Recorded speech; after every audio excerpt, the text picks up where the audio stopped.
Pour la présence de chacun d'entre nous. Il y a une chose que j'aime toujours dire, que je ne me fatigue jamais, que je répète tous les jours, que bien aimé, il n'y a rien de plus merveilleux sur la terre que d'avoir la paix. Amen. Alléluia. Amen. J'ai vu de mes propres yeux des gens qui avaient beaucoup d'argent, mais parce qu'ils ont manqué de paix, ils se sont suicidés. Amen. Alléluia.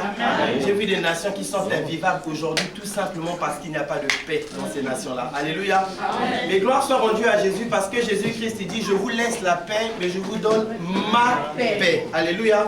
C'est-à-dire que Jésus-Christ a une paix à lui qui surpasse toute intelligence. Alléluia. Amen. Et lorsque tu as la paix de Jésus dans ton cœur, même si ton compte bancaire est vide, même si tu n'as rien à manger, bien aimé, tu es dans la joie. Amen. Alléluia. Amen. Oh, une fois de plus, que la paix de Jésus soit dans vos cœurs. Amen. Alléluia. Amen. Oh, je veux entendre un amen. Amen. Je bénis le Seigneur pour sa présence dans ces lieux et pour la grâce que le pasteur Peleka me fait de me tenir encore debout au milieu de vous. Alléluia. Amen. Et je sais que Dieu va faire des grandes choses ce matin dans la vie de quelqu'un. J'en suis convaincu. Alléluia. Amen. Mais pour ceux qui me connaissent bien, il y a une chose que je dis toujours, c'est que moi, le pasteur Emma, je ne suis pas un prédicateur de foule. Alléluia. Amen. À la différence d'autres pasteurs. C'est-à-dire que toutes les fois que je me tiens debout et que je veux apporter un message de la part de Dieu, mes prédications ne sont pas adressées à tout le monde. Alléluia. Amen. Moi, je ne parle qu'à une catégorie de personnes. Je ne parle qu'aux aigles. Alléluia. Est-ce qu'il y a des aigles dans la salle? Si ce que je dis, tu ne comprends pas, c'est comme un charabia pour toi, c'est pas grave. Je te demande seulement une seule chose, c'est de me suivre attentivement. Alléluia. Amen. Parce que quand je vais commencer, je vais aller très vite. Et les paroles qui vont sortir de ma bouche ont le pouvoir de transformer toute ta vie. Amen. Alléluia. Amen. Alors, nous avons un thème formidable que l'homme de Dieu, le pasteur Peleka, a développé pour ce mois-ci. Il a intitulé « Tout abandonner pour suivre Jésus-Christ ». Alléluia. Alors, c'est un thème formidable. J'ai eu le temps de beaucoup méditer dessus. Et Dieu m'a particulièrement interpellé parce que, vous savez, lorsqu'on abandonne tout pour suivre Jésus, c'est un acte en tant que chrétien que nous posons, mais un acte qui a des conséquences positives dans nos vies. Alléluia. Et j'aimerais beaucoup plus m'attarder ce matin sur les conséquences que cela peut produire dans nos vies. Alors je veux me permettre de développer un sous-thème, alléluia, qui va toujours dans le même sens, que j'ai intitulé « La puissance de l'autorité divine ». Alléluia. J'aimerais que tu répètes cette phrase après moi, « La puissance de l'autorité divine ». La puissance de l'autorité divine. Dis-le encore une fois. La puissance de l'autorité divine. Dis-le encore une fois. La puissance de l'autorité divine. Tu vas comprendre pourquoi. Nous sommes tous dans le livre de 1 Roi au chapitre 17. Je vais faire la lecture d'un court verset de la Bible qui va constituer notre enseignement de ce matin. Nous sommes tous debout, respectueusement. 1 Roi, chapitre 17. Est-ce qu'un lecteur de la Bible peut nous faire la lecture de ce passage, s'il vous plaît? 1 Roi chapitre 17. Verset 1. Juste le verset 1. Je lis la parole au nom de Jésus-Christ. Amen. 1 Roi chapitre 17, verset 1. Élie, le Tishbite, l'un des habitants de Galade, dit à Akab, « L'Éternel est vivant, le Dieu d'Israël dont je suis le serviteur. Il n'y aura ces années si ni rosée ni pluie, sinon à ma parole. » Amen. Amen. Deux yeux sont fermés, nous allons prier pour la parole. Éternel Dieu Tout-Puissant, nous te bénissons encore ce matin pour ta parole. La Bible dit qu'elle est une lampe à nos pieds et une lumière sur notre sentier. Seigneur, laisse qu'elle vienne et qu'elle nous éclaire en toutes choses. Je crois encore, Père, que je n'ai ni la connaissance ni le savoir de me tenir devant ton peuple ce matin. Mais Seigneur, tu as dit que c'est poussé par ton esprit que des hommes ont parlé de ta part. Voilà pourquoi maintenant, Seigneur, je veux que Aymar disparaisse totalement et que toi, tu prennes le contrôle total de tout mon être. Que tu dises ce que la bouche d'un homme ne peut pas dire et que tu fasses au milieu de ton peuple ce qu'un homme ne peut pas faire. Que ces personnes reçoivent ta parole, ô Dieu, avec des oreilles circoncis et que cela produise dans chacune des vues des fruits dignes de repentance. Dans le nom de Jésus, nous avions ainsi prié, nous te disons Amen. Amen. Fermez vos Bibles et suivez-moi attentivement. Alléluia. Amen. Ici, la Bible est en train de nous ramener dans un temps où régnait une grande confusion au sein du peuple d'Israël. Alléluia. C'était sous le règne d'un roi qu'on appelait Akab. Alors, Akab va régner sur Israël pendant 22 ans. Alors, la particularité d'Akab, c'est que la Bible nous précise que lorsqu'il va arriver sur le trône d'Israël, il fit ce qui était mal aux yeux de l'Éternel, plus que tous les autres rois qui l'avaient précédé. Alléluia. Amen. Et comme si cela fut pour lui peu de choses de se livrer au péché de Jéroboam, Akab va aller épouser la fille du roi de la Sidonie qu'on appelait Jézabel. Alors, imaginez-vous un seul instant cette femme Jézabel qui a grandi en tant que princesse du roi de la Sidonie. C'était un peuple païen où on adorait chaque jour le dieu de Baal. Donc cette princesse-là a grandi dans Baal, elle est née dans Baal, elle a été élevée dans Baal. Imaginez-vous qu'après qu'elle vienne régner en Israël. Alléluia. Alors elle va exercer une certaine influence sur la nation d'Israël au point où le peuple va commencer à adorer aussi le dieu de Baal. Et cela va aller même très loin au point où le roi lui-même va se prosterner devant Baal et il va aller jusqu'à construire un autel pour Baal. Alors la confusion va régner dans ce pays-là. On ne savait plus faire la différence entre ceux qui étaient avec Dieu et ceux qui étaient Baal. C'était les ténèbres totales. Alléluia. Et c'est exactement ce qui se passe ici aussi en France. En France, bien aimé, nous sommes dans une nation où règne la confusion. Alléluia. C'est-à-dire qu'il y a tellement de religions, il y a tellement de prophètes et de Baal qui sont élevés partout que difficile de faire la différence entre ceux qui ont Christ et ceux qui ne l'ont pas. Alléluia. Si encore en sens, parfois vous êtes épargné de certaines choses. Et lorsque tu sors de toutes les bouches de métro sur Paris, tu es confronté à recevoir des prospectus. On va te dire, vas-y, reçois. On écrit le maître Mamadou Doucouré, grand marabout et voyant médium, expert en affaires d'amour, histoire d'argent et de chance. Alléluia. Et au lieu que ça s'arrête seulement là, cette influence va tellement agir même dans la vie de ceux qui sont chrétiens. Au point où toi qui cries à Christ, ta vie aussi n'évolue pas. Alléluia. Tu vas te retrouver dans ton travail, là où tu es en train de travailler, entre toi qui a Christ et la païenne qui travaille avec toi qui ne connaît pas Christ. Vous êtes pareil. Vous avez les mêmes problèmes, les mêmes difficultés. Alléluia. Amen. Et où est ton Dieu alors? Alors que Dieu nous a promis dans sa parole, voici je ferai une différence entre ceux qui me servent et ceux qui ne me servent pas. Lorsqu'on a Christ dans sa vie bien-aimée, il doit avoir une différence dans ta vie. Dites Amen que je continue.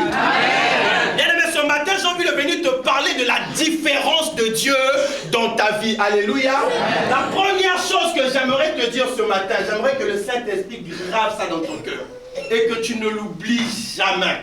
La grandeur d'un homme ne se détermine pas par ce qu'il possède matériellement. Alléluia. Amen. La grandeur d'un homme ne dépend pas de son travail. Amen. Ça ne dépend pas du chiffre net qui est écrit sur ta fiche de paye. Alléluia. Mais la grandeur d'un homme dépend de ce qui est à l'intérieur de lui. Dites un amen bien. Amen. Alléluia. Amen. Pendant que j'étais en train de venir, j'étais en train de chercher un morceau de pierre. Amen. Amen. Alléluia. Amen. Vous savez, cette pierre, elle est tellement insignifiante lorsque nous la regardons. Si je te donne ça, ma soeur, qu'est-ce que tu peux faire avec? Jeter. Alléluia. C'est tellement insignifiant. Mais cette même pierre, si on la remet dans les mains de David, c'est la chute de Goliath. Amen. Bien. Je veux dire à quelqu'un ce matin, même ton salaire aussi insignifiant que cela peut paraître, à cause de l'esprit de David qui va habiter en toi, ça sera la chute de Goliath et la délivrance de toute une nation. Dites un amen bien. La bénédiction, ce n'est pas ce que tu peux avoir dans tes mains, mais la bénédiction, c'est ce qui est à l'intérieur de toi. Amen. Le jour où Isaac a béni son fils Jacob, il a déclaré des paroles sur lui. Alléluia. Amen. La Bible nous dit que Isaac était riche. Isaac devient très riche et Isaac deviendant fort riche. Alléluia. Amen. Alors si normalement la bénédiction c'était le matériel, lorsque Jacob avait reçu la bénédiction, il allait chercher à se battre sur l'héritage de son père. Amen. Mais si vous lisez la parole de Dieu, il a laissé cet héritage, il n'en avait pas besoin. Amen. Ce qu'il avait besoin, c'est la bénédiction qui était déposée en lui. Amen. Et partout là où il allait, la Bible dit que tout ce qu'il faisait réussissait. Je vais te parler de la bénédiction de Jacob. Elle doit habiter en toi. Alléluia. Amen. Parce que lorsqu'elle est en toi, c'est ce qui va créer en toi les circonstances. C'est ce qui va élever ta vie. Alléluia. Amen. En France, les gens sont souvent très nerveux, bien aimés. Parce qu'ils réalisent qu'ils gagnent beaucoup d'argent, mais ils ne font rien avec ça. Alléluia. Ils ne vivent que les découvertes et les découvertes. Les gens bien aimés, ils gagnent beaucoup, mais avant même que son salaire ne soit viré dans son compte, il est déjà découvert. Voilà pourquoi il est tout le temps nerveux. Parfois, tu lui dis quelque chose, il se fâche. Alléluia. Il faut le comprendre. Alléluia. C'est un problème de système. Je vais te dire aujourd'hui, bien aimé, la bénédiction de Dieu en toi fera en sorte, même avec le petit salaire que tu as, je suis en train de parler à quelqu'un, je dis que même avec le petit salaire que tu as, ça sera semblable à cette pierre dans la main de David. Et tu vas réaliser des grandes choses avec ça. Parce que la Bible dit qu'avec Dieu, nous ferons des espoirs. Amen. Dites un amen bien. Amen.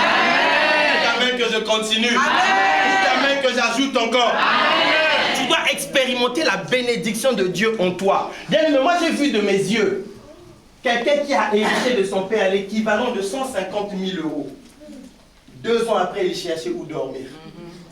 Alléluia. J'ai aussi vu quelqu'un qui n'avait que 500 euros dans sa poche.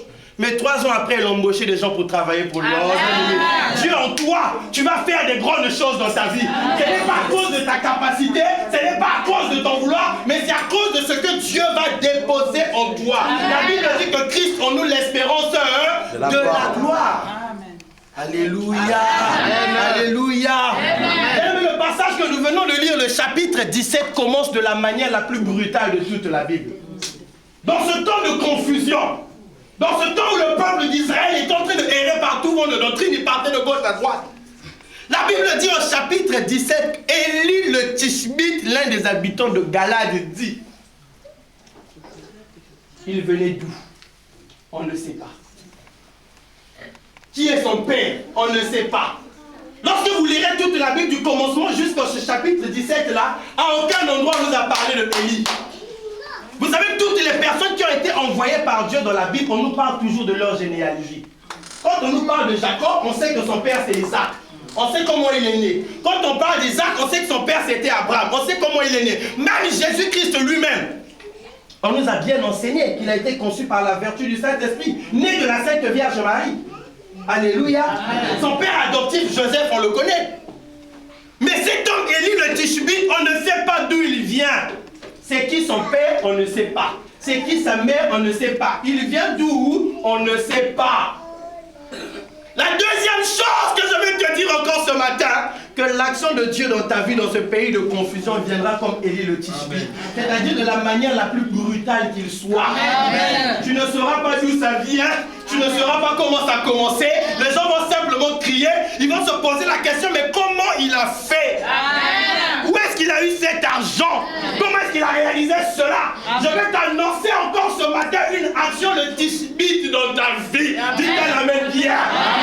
Il me dit dans le livre de Jean que le vent souffle, on ne sait d'où il vient, on ne sait d'où il va. Il en est de même de ceux qui sont nés de l'Esprit de Dieu. Je vais te dire ce matin que tu es un vent bien-aimé. Tu vas souffler, les gens vont te sentir. Mais d'où ça vient, ils ne comprendront pas. D'où c'est en train de partir aussi, ils ne comprendront pas. Ils vont se mettre à parler, ils vont spéculer, mais ils ne pourront rien faire. Parce que le danger avec le vent, c'est qu'on ne peut pas arrêter le vent. On ne peut pas bloquer le vent. Ils pourront faire des complots contre toi, mais toutes ces choses seront nulles et sans effet. Parce que personne ne sera à mesure de bloquer ta vie. Élie le Tishbite va se lever.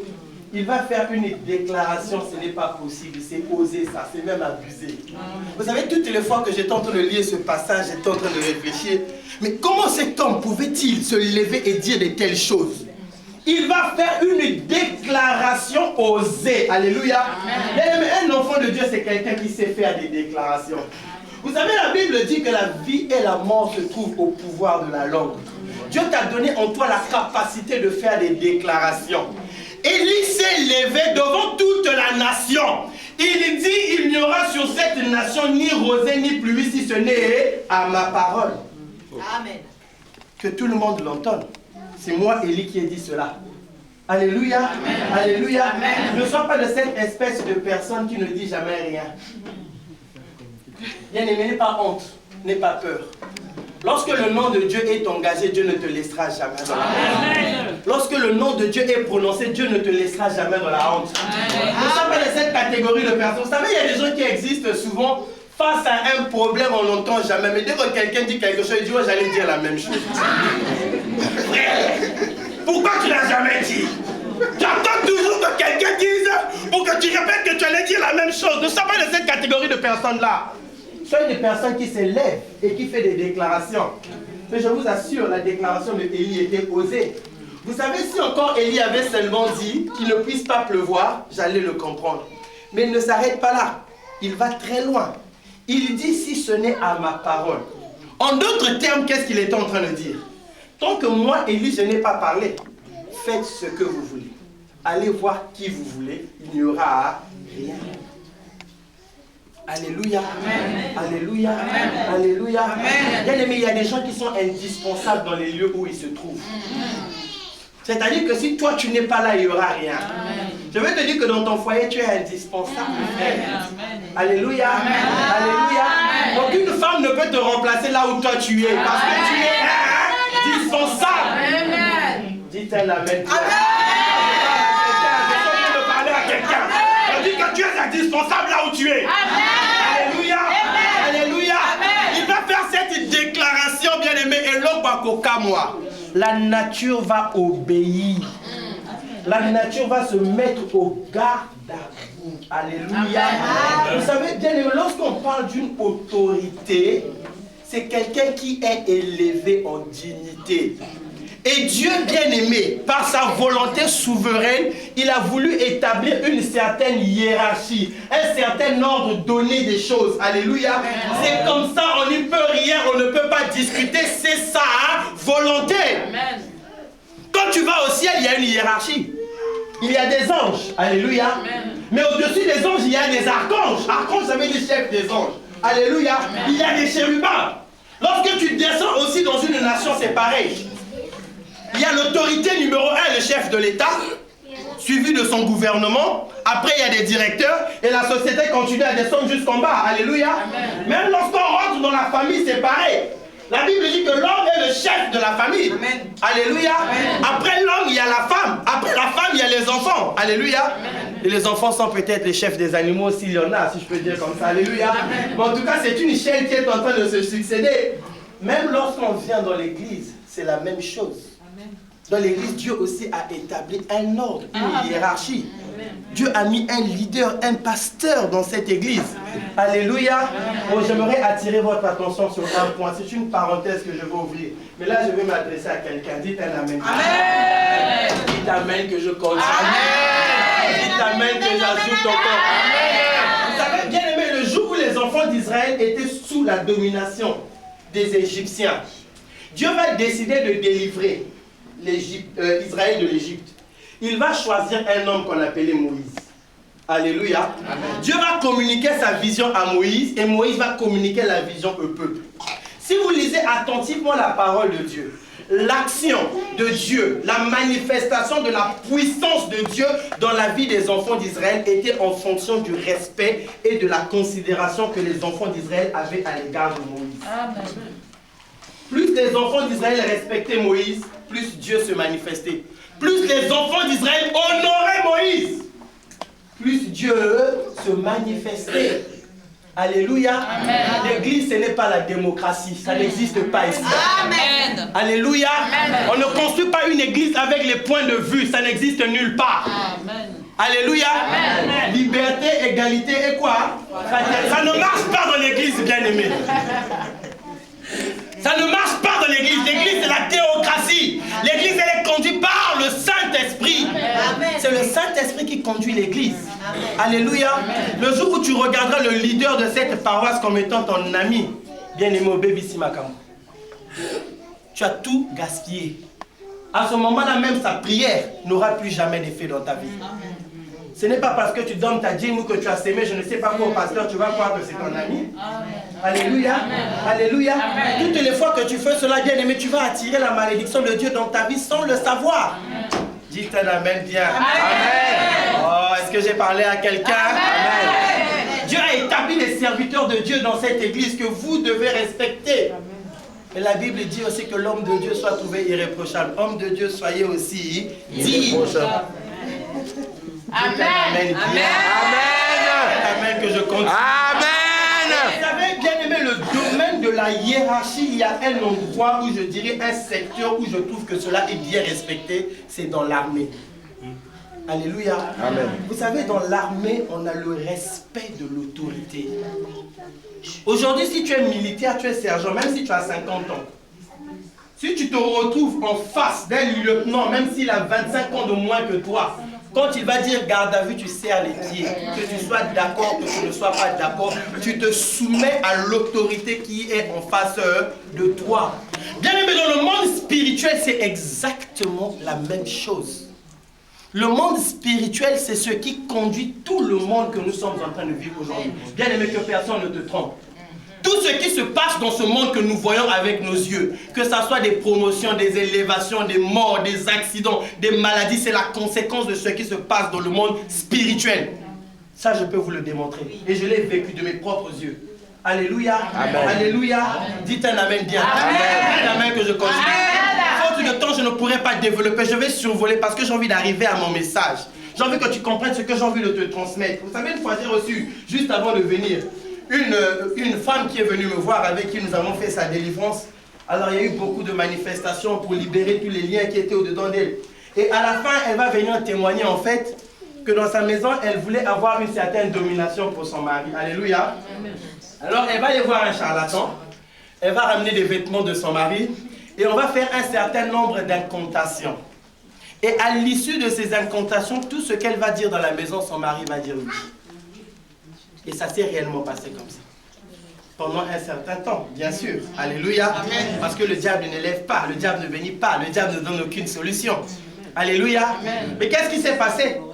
On n'a pas pris son mari, on l'a chicoté, puis on a dit de se soumettre à sa femme. Non. Mais on a fait un certain travail dans le monde spirituel et les conséquences se sont vues à l'œil nu. Dites un amen bien. Amen. Alléluia. Amen. Et dans le monde spirituel, c'est exactement la même chose. Il y a des degrés d'autorité dans le spirituel.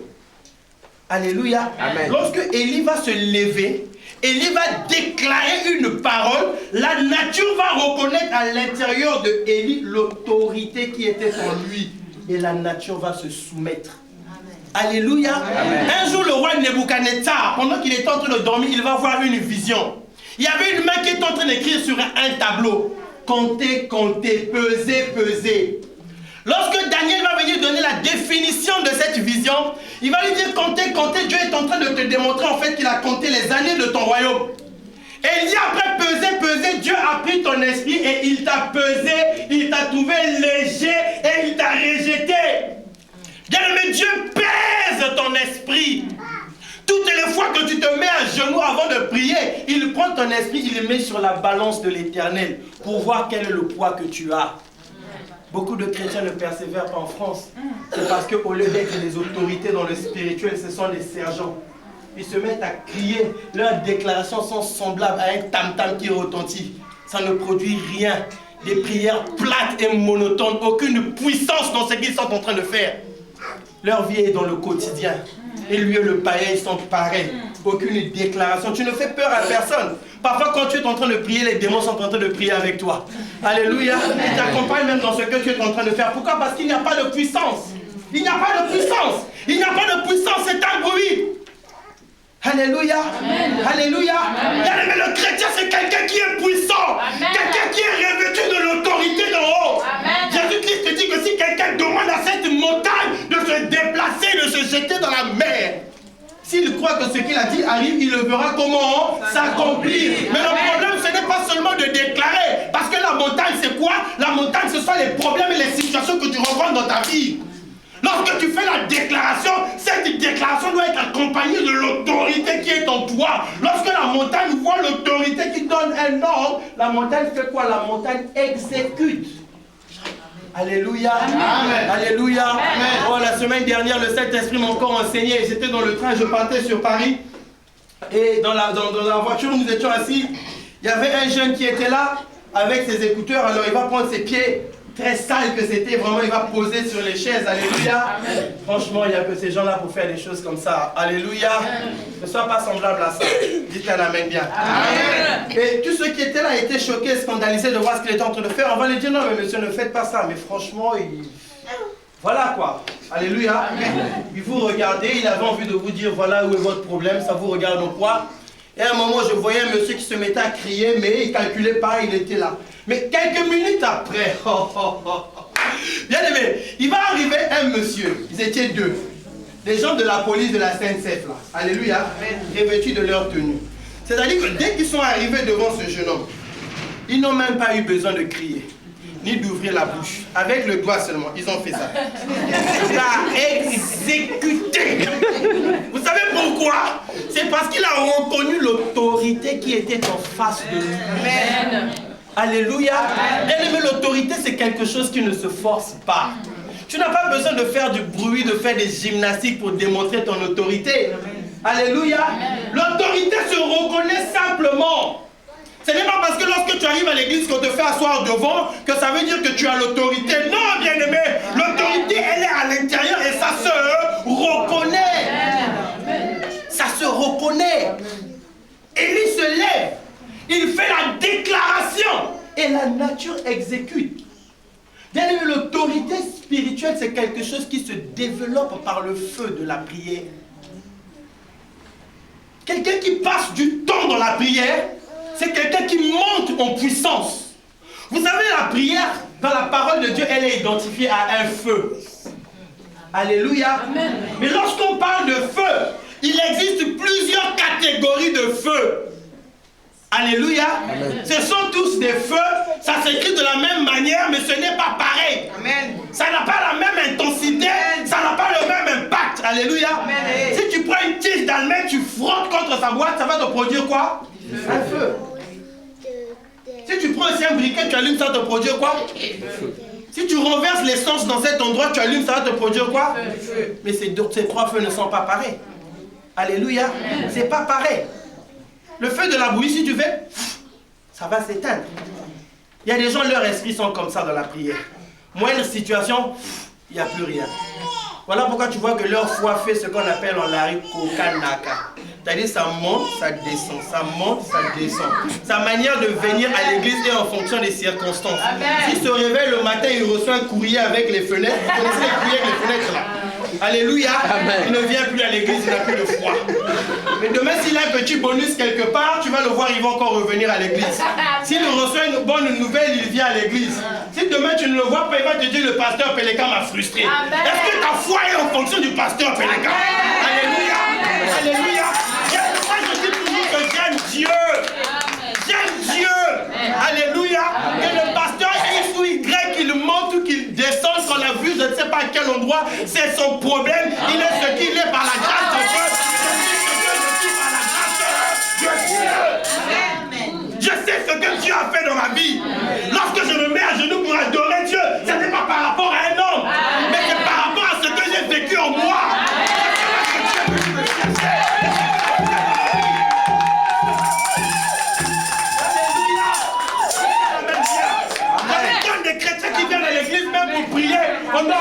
downloader. Il faut qu'on puisse te downloader. Il faut qu'on vienne te chercher en voiture. Il faut qu'on puisse te donner quelque chose pour te dire tu n'as pas rien compris. Tu n'as pas rien compris. Alléluia.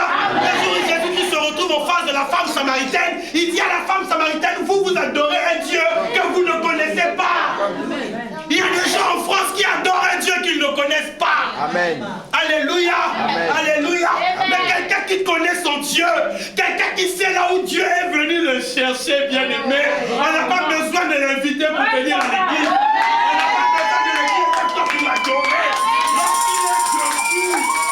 Lorsqu'il est debout, oh bien aimé, il sait que hier j'étais à ma Congo en train de manger les pains secs. Et dans cet endroit, Dieu est venu me chercher. Il m'a emmené dans cet endroit. Aujourd'hui, moi aussi, je peux ouvrir la bouche, les gens m'entendent. C'est à cause de ce Dieu. Et lorsqu'il adore, c'est en fonction de ce que Dieu a fait dans ta vie.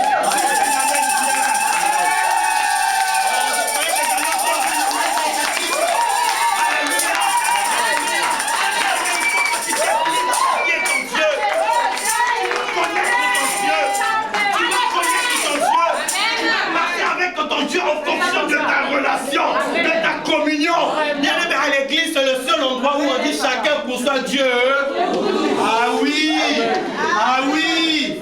Ce n'est pas parce que la sœur Étienne ne vient plus que moi si je ne vais pas venir. S'il a reçu sa balle, il est tombé, c'est son problème. Moi, je tue.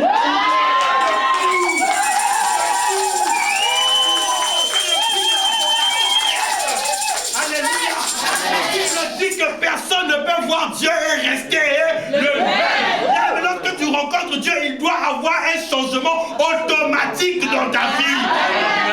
Il y a certaines choses, il faut apprendre à te révolter. Il y a certaines choses, il faut apprendre à dire au Seigneur, non Père, jusqu'à quand? Jusqu'à quand? Alléluia, alléluia. Il faut voir clair avec les choses de Dieu. Il faut voir clair. Le dimanche matin, pendant que d'autres sont sous la couette en train de dormir, moi je parcours tous ces kilomètres pour venir ici. Seigneur, mon intérêt c'est quoi? Ah oui, je sers Dieu, je prie le Seigneur.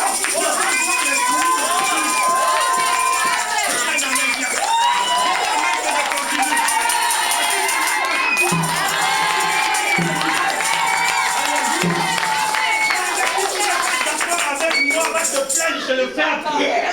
Parce que c'est pas moi qui a dit ça, mais c'est Pierre qui a dit ça. Vous savez, le jour où Pierre est en train de marcher avec le Seigneur, au bout d'un certain temps, il va faire arrêter. Jésus dit non, Jésus, attends d'abord. Explique-moi d'abord, j'aimerais voir clair. Dis-moi d'abord. Nous, qui avons tout quitté. On a abandonné nos maisons, on a abandonné nos familles. Pendant que d'autres vont en boîte, nous on vient à l'église. Pendant que d'autres sont en train de manger, nous on est en train de jeûner. Nous on gagne quoi? Amen. Dis Seigneur, je veux voir clair. Seigneur, je veux voir clair. Je suis fatigué de voir les païens avancer. Je suis fatigué de voir ceux qui vont dans des loges de franc-maçonnerie payer des belles voitures. Nous on va être tous les jours sur le bon coin, jamais.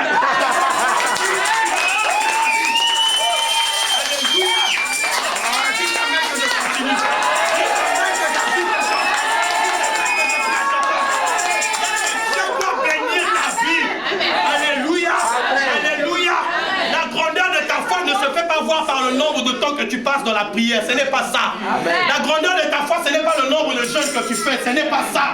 Ce n'est pas ça. La Bible dit, voici les signes qui accompagneront ceux qui auront cru. C'est-à-dire que lorsque tu crois, il doit y avoir un cortège de signes et de miracles qui doivent accompagner ta vie. Les gens se disaient qu'il ne va pas réussir. Les gens se disaient qu'il était sans papier. Les gens se disaient que là-bas tout était fini pour lui. Contre toute attente, Dieu s'élève, Dieu bénit ta vie. Et les gens se posent la question, mais comment il a fait? On reconnaît ta foi, on reconnaît que ton Dieu est vivant. Alléluia, alléluia, alléluia. Oh, que Dieu te bénisse, maman. Je veux dire à quelqu'un encore ce matin que Dieu doit bénir ta vie. Ces moments que tu viens passer ici, bien aimé, ça doit produire des fruits. Il faut que tu dises que Seigneur, hier je ne te connaissais pas, ma vie était semblable à ceci. Mais aujourd'hui que je te connais, où est la différence? Bien aimé, je suis en train de parler de la différence de Dieu. Ce n'est pas moi qui ai dit ça, c'est la Bible qui a dit. Jésus-Christ dit, il n'y a personne qui ayant quitté à cause de moi sa maison, sa femme, ses enfants, qu'ils ne reçoivent, il précise, dans ce siècle-ci. Alléluia. Amen. Alléluia. Amen. Alléluia. Qu'ils ne reçoivent des maisons. Là, Dieu parlait des bénédictions matérielles. Dieu promet que dans ce siècle, lorsque tu marches avec lui, tu dois d'abord voir sa gloire. Et après, il ajoute dans le siècle à venir la vie éternelle. Ah oui. Amen. Ah oui. Amen. Mais avant qu'on arrive dans le siècle à venir, il faut que sur ce siècle que je puisse voir de mes yeux. Amen. Alléluia. Amen. Tu dois être un chrétien de puissance, frère. Ta prière ne doit pas être semblable à ce feu d'une tige d'almette. Un feu qui s'allume et qui s'éteint. Bien-aimé, je vous parlerai des secrets de la prière quand j'en aurai l'occasion. Quelqu'un qui passe plus de 1 heure dans la prière, spirituellement, il change de dimension. Mais les chrétiens d'aujourd'hui, si tu lui poses la question la dernière fois que tu as prié, c'est quand? Je parle de la maison, pas ici à l'église. Parce qu'à l'église, je t'observe. Pendant que les autres sont en train de prier, tu es en train de regarder ton maquillage. Alléluia. Amen. Les prières de 10 minutes là, ce n'est pas ça qui vont faire peur au diable. Tu dois être un homme de prière. Quand tu te mets à genoux, tu es en train de déclarer, ça crée un tsunami spirituel dans le monde des ténèbres. Amen. Alléluia. Amen. Alléluia. Lorsque tu es en train de déclarer, bien aimé, la nature et tout ce qu'elle renferme se met au garde à vue et elles obéissent. Je vous parle, je sais de quoi je suis en train de parler. Il faut que tu arrives lorsque tu es en train de faire des déclarations. La puissance de Dieu doit accompagner ces déclarations. Parce que le problème, ce n'est pas seulement de prier. Le problème, ce n'est pas seulement de déclarer. Mais il faut que ces déclarations puissent être revêtues. Ce jeune homme, lorsqu'il a vu dans le train cette autorité qui était en face de lui, dès qu'il a vu seulement le revêtement, il a vu la tenue, tout ce qui était autour, il a reconnu que ça, c'est une autorité. Alléluia. Bien aimé, le chômage doit reconnaître ton autorité. Amen. Le célibat doit reconnaître ton autorité. Amen. La stérilité doit reconnaître ton autorité. Amen. Tu vas simplement déclarer, bien aimé, et toutes ces choses vont se mettre à exécution en fonction de la parole que tu as dit. Dieu dit à Jérémie que si tu sépares ce qui est vil de ce qui est précieux, ta bouche sera semblable à la bouche de l'Éternel. Sois un homme de prière. Sois un homme de prière. Mais il faut que le pasteur aussi vous aide. Parce que, excusez-moi, s'il vous plaît, je veux frustrer personne, avec tout le respect, pasteur, s'il vous plaît. Une église où on ne prie que le dimanche, s'il vous plaît, c'est pas une église. C'est pas possible. Comment est-ce que tu vas grandir dans la foi? Comment tu vas développer le feu de Dieu en toi? D'autres personnes disent c'est la France. Ce n'est pas la France, je sais de quoi je parle. Je viens peut-être du Congo, mais je vis en France. J'ai vécu ici 10 ans. Alléluia. J'habitais à Couvray, j'allais servir Dieu au Bourget. J'en avais plus de 40 km. Aller-retour, 3 fois, 4 fois par semaine, j'étais là-bas tous les jours. De toutes les fois, c'est même pas l'exemple. J'ai été traumatisé de voir ici un frère avec qui on a pris le train. Il vit à Sens, il travaille à Paris. Non, s'il vous plaît, représentez-vous un peu ça. Il vit à Sens, il travaille à Paris. Et il finit son boulot tous les jours à 21h30. Donc je me suis posé la question, tu rentres à quelle heure, tu dors à quelle heure, tu te réveilles à quelle heure, tu travailles comment. Mais tenez-vous tranquille, il tient. Maintenant, si pour un travail humain où on te paye un salaire périssable, tu es capable de te sacrifier, combien de fois pour ton Dieu qui te donne la vie et le souffle de vie. Tu ne viens pas parce que je suis fatigué, je te travaille. Canard, tu n'as rien compris, tu n'es pas un nègre. Tu n'as rien compris. Alléluia. Amen. Alléluia. Amen. Il faut que tu développes cette communion avec Dieu. Bien aimé, Dieu nous aime tous, mais il ne nous aime pas tous de la même manière. Que personne ne te trompe. Amen. Je dis bien que personne ne te trompe. Amen. Dieu ne nous aime pas tous de la même manière. Amen. Il dit dans le livre de Timothée, 1 Timothée 2 à partir du verset 20, dans une grande maison, il n'y a pas que des vases d'or. Il y a des vases de terre, il y a des vases d'argile. D'autres c'est un usage précieux, d'autres c'est un usage vil. La maison dont Timothée nous parle, c'est l'église. Nous n'avons pas tous la même valeur aux yeux de Dieu. Alléluia. Amen. Il y a des gens, quand Dieu le regarde, c'est un vase de terre, ça ne vaut rien. Il est là, mais il ne sert à rien. Voilà pourquoi parfois, quand tu es en train de crier à Dieu, parfois il ne t'écoute pas. Tu as l'impression qu'il est loin de toi. C'est normal. Hein? Même lorsque Jésus était avec les disciples. Vous savez, lorsqu'on parle des disciples, il y avait un disciple parmi les disciples. On l'appelait l'apôtre Jean. Toutes les fois qu'on parle de l'apôtre Jean, la Bible précise, l'apôtre Jean, le disciple que Jésus aimait tant. La Bible nous précise que l'amour que Jésus-Christ avait pour l'apôtre Jean était un amour particulier. Vous savez, un jour, ils étaient à table, la dernière Pâque. Ils sont à table pendant qu'ils étaient en train de manger. Jésus-Christ annonce à ses disciples, un de vous va me trahir. L'apôtre Pierre, celui à qui on a remis les clés, il pose la question à Jésus. Qui va te trahir? Jésus ne répond pas. Il dit, ce n'est pas à vous de le savoir. Mais Pierre savait que Jean, c'est le pire de Jésus. Ce que Jésus n'a pas pu me donner comme réponse. Si Jean pose la question, Jésus va répéter. Pierre va dire à Jean à l'oreille, pose la question à Jésus. Quand Jean va poser la même question au même endroit, chez le même Dieu, la réponse devient différente. Jésus-Christ dit, celui qui va poser le pain au même moment que moi dans la coupe, c'est celui-là qui va me trahir. Amen. Il y a des prières que Dieu n'exauce pas dans ta vie, mais la même prière, quelqu'un vient, il fait sa réussite.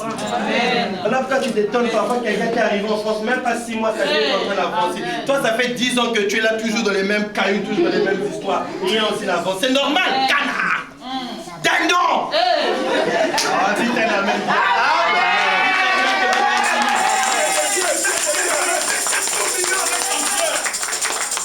Bien aimé, le Saint-Esprit a des amis auxquels il ne résiste pas. Dans ce cas, ça y est bien. Et ça, dans le cas, aussi mis au tout molinza. Il y a des gens qui t'aiment, ma soeur. Si tu le touches, tu provoques Dieu. Amen. Il y a des gens, quand il est content, Dieu est content. Amen. Quand il est triste, Dieu est triste. Amen. Quand il pleure, Dieu pleure. Amen. Bien aimé, je vous assure, une fois, je me rappelle, je sortais d'un jeûne et de prière. J'avais faim. Pendant 3 jours, je n'avais pas mangé. J'étais en train de marcher. Et quand je descends de mon location, j'étais en train de marcher comme ça, il y a un monsieur qui venait dans sa mobilette ou dans sa moto. Il est venu à vive allure, il m'a cogné, pouf! Ça m'a fait mal. Et au lieu de s'excuser, il s'arrête, il me fait à son comme tiens. Je me suis retourné, je vous assure, j'allais lui dire une parole là. Mais comme j'étais en jeune, l'esprit m'a rattrapé, frère. Calme-toi. Mais j'étais en colère. Je l'ai souvent regardé, je me suis retourné avec ma Bible. J'ai fait 1 pas, 2 pas, 3e pas. J'entends son mot. Je me retourne, bien aimé, venu de le percuter. Il allait tomber à 100 mètres, son vélo allait tomber ailleurs. Ah oui, bien aimé, Dieu tue. Les gens qui en veulent à ta vie, je dis que la terre les avalera. Amen. Les gens qui se rassemblent pour faire des complots contre toi, je dis que le feu de Dieu descendra. Alléluia. Alléluia. Sois un ami de Dieu. Un ami de Dieu. Alléluia. Quelqu'un qui est proche de son Dieu. Quelqu'un qui connaît son Dieu. Mais ça, c'est quelque chose que tu dois s'aimer dans la communion que tu vas avoir avec ton Dieu. Sois un homme de prière. Un homme de prière. Un chrétien, c'est quelqu'un qui aime la prière. La prière, c'est la respiration spirituelle du chrétien. Un chrétien qui ne prie pas ne peut pas vivre la main de Dieu. Amen. À ce moment, l'église sera pour toi une perte de temps. Il y a des gens pour qui l'église est une perte de temps. Alléluia. Amen. Mais Dieu ne t'a pas appelé à ça. Oh, le temps est avancé. J'aimerais qu'on acclame très fort le Seigneur.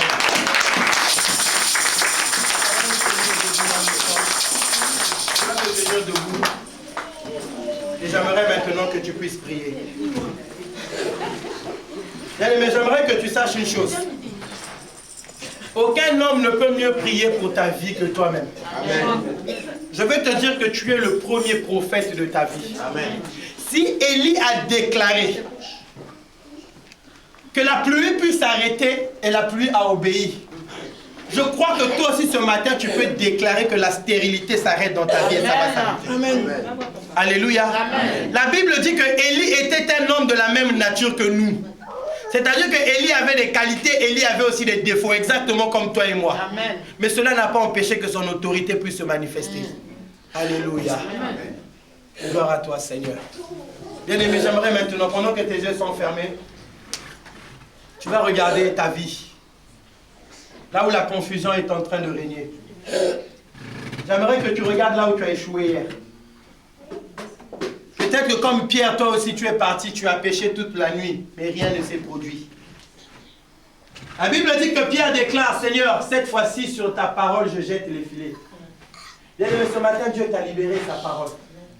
Et tu vas regarder tous les endroits où tu as échoué dans ta vie, là où ça n'a pas marché hier. Là où tu aimerais voir la main de Dieu se manifester. Et comme Élie, tu vas commencer à déclarer. Chacun va parler pour sa vie. Tu vas prophétiser que des bonnes choses. Dieu a dit pour cette église que l'année 2014, c'est l'année de l'accomplissement des promesses de Dieu dans ma vie. Bien-aimé, l'année est en train d'avancer. Est-ce que les promesses de Dieu se sont déjà accomplies? Tu vas commencer à déclarer l'accomplissement de toutes les promesses de Dieu dans ta vie. Ce que tu aimerais voir, c'est ce que Dieu va te donner. Il dit, Abraham lève les yeux et contemple le pays. Ce que Abraham, toi, tu vois, moi, Dieu, je te le donne. Tu vas commencer à voir, tu vas commencer à prier et tu vas prophétiser pour ta vie. Dans le nom puissant de Jésus, commence à prier maintenant. Commence à prier. Ne t'occupe pas de celui qui est à côté de toi. Mais j'aimerais que tu pries maintenant pour ta vie. Tu vas prier, tu vas prier, tu vas prier, tu vas prier. Je dis, Seigneur, je veux voir l'accomplissement de tes promesses dans ma vie. Je dis, Seigneur, je veux que l'esprit qui habitait en David habite en moi. Seigneur, je veux être la tête et jamais la queue. Seigneur, j'aimerais que tout endroit où je foulerai la pointe de mes pieds, que tu me le donnes en possession. Je dis, Seigneur, qu'il me fera la guerre, mais il ne me vaincra pas. Je lui dis, Seigneur, il tombera à ma gauche, il à ma droite, mais je ne serai pas atteint. Oh, Père, change ma vie. Alléluia. Gloire à toi, Seigneur Jésus. Alléluia. Oh mon Dieu. Oh mon Dieu. Oh mon Dieu. Tu es bon pour moi, tu es bon. Oh mon Dieu. Mon Dieu, mon roi.